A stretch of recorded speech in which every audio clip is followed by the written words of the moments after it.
Well, good evening and welcome to Tucker Carlson Tonight. White House senior policy advisor Stephen Miller is on the set tonight. He was at Camp David over the weekend as the president and several top congressional Republicans hashed out their priorities on immigration and welfare reform. Miller then appeared on CNN yesterday to discuss all of this, but the conversation quickly went off the rails over Michael Wolff's new book. CNN pulled the plug on the interview. The reason why I want to talk about the president's experiences, what I've seen with him traveling to meet dozens of foreign leaders, with his incredible work. Okay, you're not answering the questions. No, I understand. You have 24 hours a day of anti-Trump material, and you're not going to give 3 minutes for the American people to hear the real experience of Donald Trump. There's one viewer that you care about right now, and you're being obsequious. You're being a factotum in order to please him, okay? No. And I think I've wasted enough of my viewers' time. You know who Thank you, care Stephen. about? As Republicans, lawmakers call for Attorney General Jeff Sessions to resign. Well, that got pretty intense, and it continued during the commercial break. We know that because someone at CNN leaked a transcript of Miller's post-interview remarks. They were apparently on tape. It was all done in an effort to embarrass him, apparently. Stephen Miller joins us tonight.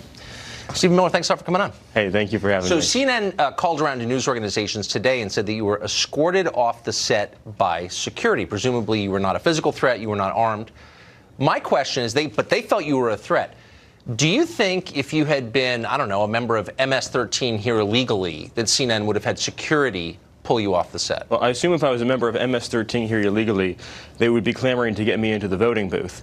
But I think that, that like many things CNN says, the latest story has the most important virtue of all CNN stories of being not true. Well, here's what we know is true, and here's an amusing story, was but not a true striking one. to me about the whole thing. So there was a video apparently taken without your knowledge of you on the set after the segment ended, during the commercial break, and someone, apparently from CNN, I don't know who else would have access to it, leaked that to other news organizations.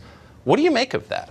Well, it's just another example of CNN's very low journalistic standards. But I was glad to have people hear what I said on camera and off camera, which is that CNN has been extraordinarily biased, extraordinarily unfair to the president, and is not giving their information, their viewers honest information. So you wanted to talk